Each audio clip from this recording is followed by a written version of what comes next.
Jina naitwa Lembrus Mchome, ni mwenyekiti wa Chadema wilaya ya Mwanga, mkoa wa Kilimanjaro, mjumbe wa baraza la uongozi la chama mkoa wa Kilimanjaro, lakini vile vile pia mjumbe wa baraza kuu la Chadema taifa na mjumbe mkutano mkuu wa Chadema taifa.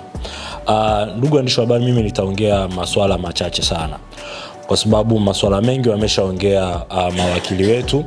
Wao ndio wanaotuwakilisha sisi mahakamani, kwa hiyo hatuna haja ya kuongea maneno mengi kwa sababu wao tayari wameshaongea. Shauri letu liko mahakamani na tayari limeshaanza kusikilizwa, limeshaanza kuitwa. Kwa hiyo tunatarajia kabisa kwamba shauri hili litaenda vema na tutamaliza kwa upande wa haki kutendeka. Kwa hiyo sina mashaka juu ya hilo, kwa sababu kuna wenzetu ambao hapo mengi ambao waliongea tuhuma ambazo wametoa dhidi yetu, lakini vile vile pia hata katibu mkuu alisikika akisema kwamba barua ambazo sisi tumekuwa tukiandika basi zimekuwa zikiandikwa na msajili wa vyama vya siasa. Sasa kwenye shauri hili katibu mkuu ni mtuhumiwa, lakini vile vile pia msajili wa vyama vya siasa naye pia ni mtuhumiwa, naye pia tumemshtaki kwenye shtaka hili. Kwa hiyo ni mategemeo yangu kwamba katibu mkuu ama upande wa chama chetu atawasilisha hati yao ya kuonyesha namna gani ambavyo msajili amekuwa akituandikia barua ambazo tumekuwa tukiziwasilisha ndani ya chama. Lakini vile vile pia ninaamini msajili naye atatumia fursa hii pia kuleta hati ya kiapo kwamba naye pia amekuwa akishiriki kutuandikia barua hizo ambazo zimekuwa zikitajwa. Kwa hiyo kwa sisi hatuna mashaka na shauri hili. Sisi tu tuna imani na mahakama itakwenda kutenda haki. Hilo ni jambo la kwanza. Jambo la pili, nilikuwa napenda sana kuzungumzia kuhusiana na masuala mazima ambayo yanaendelea sasa hivi ndani ya chama, lakini pia kumshauri msajili wa vyama vya siasa, kwa sababu yeye ndio msimamizi mkuu wa hivi vyama vya siasa, asikae kimya juu ya swala hili ambalo linaendelea. Juzi makamu mwenyekiti wa chama alinukuliwa akisema kwamba namna ambavyo Chadema inakusanya michango, hata Simba na Yanga hawawezi kufikia training hiyo ya kukusanya michango kwa speed hiyo. Mimi nimekuwa Chadema ni mwaka wa 19 kama sio mwaka wa 20. Chadema ninaifahamu vizuri, ninajua misingi mizima ya Chadema. Ninajua utaratibu wa kifedha wa Chadema, ninajua namna gani ambavyo Chadema inapata fedha kutoka kwa wadau wa ndani pamoja na wadau wa nje, lakini najua utaratibu gani wa upokeaji wa fedha hizi ambazo zinatoka kwa wadau, kwa sababu chama chetu kina idara ya fedha, na ukiacha tu idara ya fedha kuna kitu kinaitwa kamati ndogo ya kamati kuu ambayo inahusika na masuala ya fedha. Kwa hiyo michango hii inapaswa kupita kwenye mifumo rasmi ya ndani ya chama, ili basi hata wakati wa kufanya auditing au msajili atakapofanya CAG atakapofanya auditing, basi tuweze kupata hati safi. Sasa tumeona trending kubwa ya baadhi ya wanaharakati ambao wao ndio wamekuwa wakikusanya fedha kupitia kwenye akaunti zao. Tumeona kuna bwana anaitwa Liberatus Mwang'onda. Huyu bwana anaishi Marekani. Amekuwa akaunti yake ya benki ikitumika kwa ajili ya kukusanya michango ya fedha badala ya akaunti rasmi ya chama ambayo inatambulika mpaka kwa msajili kwa vyama vya siasa, inatambulika kwa CAG, inatambulika kila mahali kwamba hii ndio akaunti rasmi ya Chadema ambao fedha zinatakiwa zipite kwenye akaunti. Lakini tumeshangaa imekuwa ikipita kwa bwana Liberatus Mwang'onda, lakini fedha nyingine pia zimekuwa zikipita kwenye akaunti ya Maria Sarungi. Huyu Maria Sarungi sasa hivi tunajua anaishi Ubelgiji. Huyu ni mwanaharakati tu na wala sio mwanachama wala sio kiongozi wa Chadema.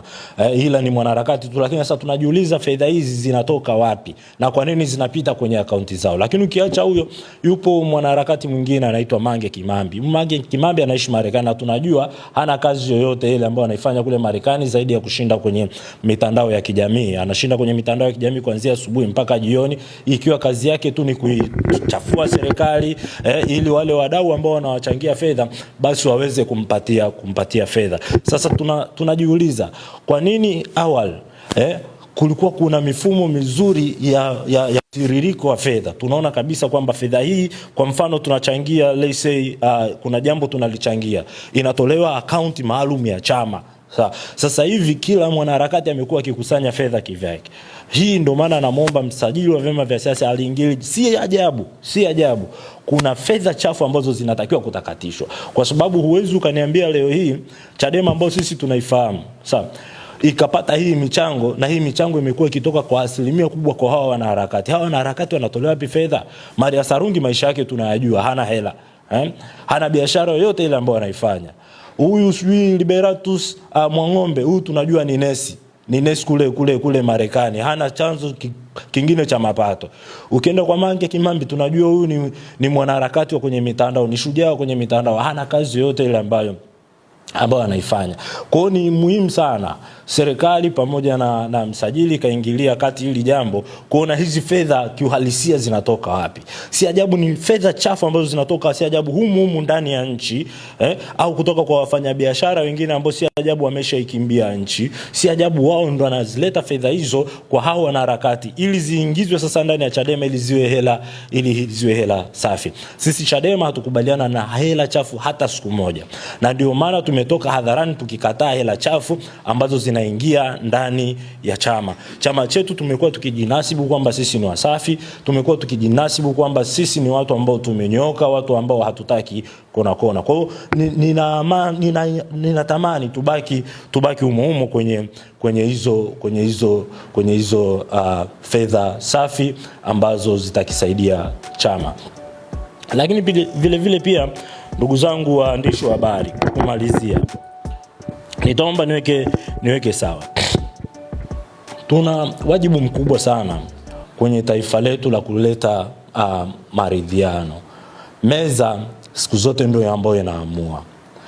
Pamoja na yote ambayo yamejitokeza, tutakumbuka mgogoro ambao ulikuwepo kati ya serikali na teki, na mpaka ikafikia hatua mbaya sana.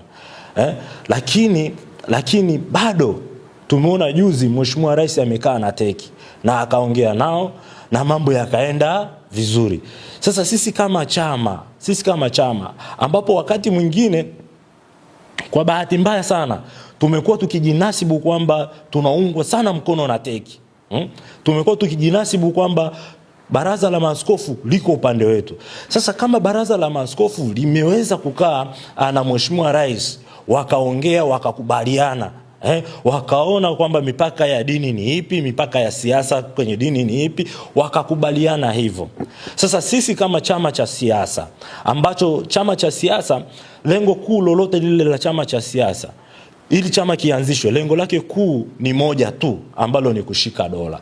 Sasa kama sisi tunatarajia kwenda kushika dola, alafu hatutaki kufanya engagement, hatutaki kufanya engagement na polisi, hatutaki kufanya engagement na usalama wa taifa. Sisi kazi yetu ni kuwatukana polisi, kuwatukana usalama wa taifa. Hatutaki kufanya engagement na wanasiasa wakubwa ambao wao wana michoro ya namna gani ambavyo sisi tunaweza tukashika dola.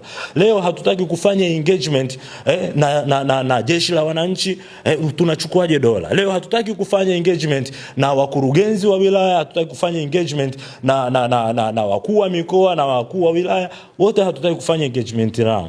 Je, ni namna gani ambavyo tunaweza tukashika dola? Kwa sababu ili ushike dola unahitaji a lot of engagement. Kwa hiyo ni lazima hilo tulijue. Na haya tunayoyaongea sio kwamba tunaongea kwa bahati mbaya, au sio kwamba hatufikirii au hatuoni mwafaka wa hichi ambacho tunakiongea.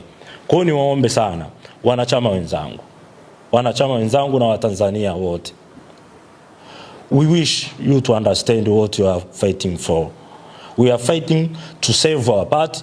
We are fighting to save our institution. I know one day you will understand us. Please, naomba mtuelewe ambacho tunakipigania.